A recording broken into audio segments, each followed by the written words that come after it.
Meteorologist Clay Smith standing by. Clay, is this the second shot of a rainbow? Same rainbow or different rainbow? I think this is a different rainbow.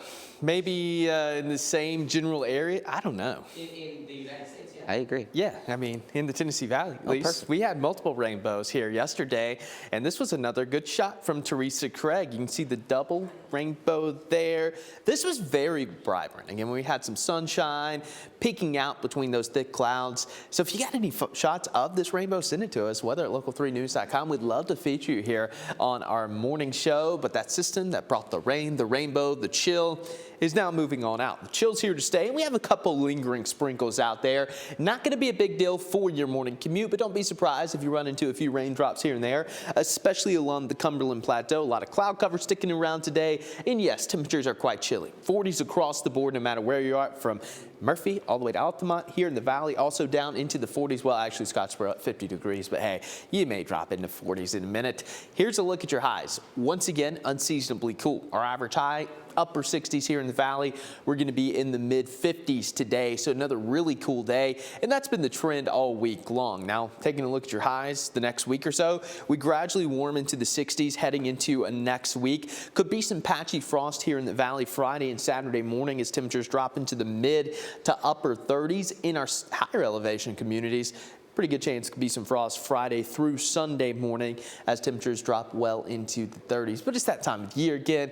Typically our first frost here in Chattanooga is right around Halloween, so right on schedule. We also have some very nice fall foliage starting to show up, especially in the higher elevations of Plateau, back into parts of Cherokee County, getting awfully close to peak. And here in the valley, we'll be in the peak probably within the next week or two. And here's a shot from Martin Sprague. This is the Hiawassee River near Reliance. Wow. Great shot, just perfect out there. Thank you for sending that one in, Martin. So if you get any fall foliage photos, also send them to us. Here's a look at your futurecast. This is our in-house model. Few lingering showers this morning. Cloud cover really not going anywhere. And yeah, look at that. A little bit of blue and pink showing up in some of the higher elevations along the Tennessee-North Carolina line.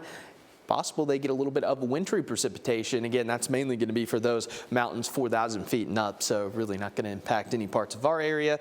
Those lingering showers gradually fizzle out, and we'll have some sunshine trying to peek through a little bit later on today. And then tonight we clear out, and tomorrow we're going to get some sunshine. But any additional rain from those sprinkles this morning going to be light, barely enough to even wet the ground, so really not going to be a big deal moving forward. We'll stay dry through this weekend, and then maybe early next week we may have a little bit of rain.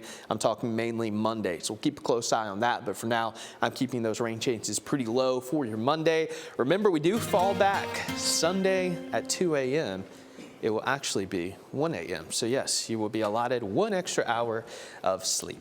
I'm sorry, you just made me laugh. I just talked to someone yesterday who thought that the time change kicked in last week.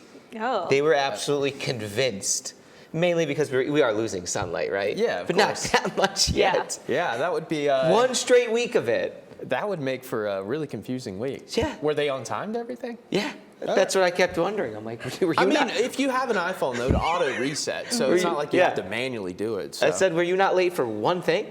Nope. Well, good for them. Yeah, good for them.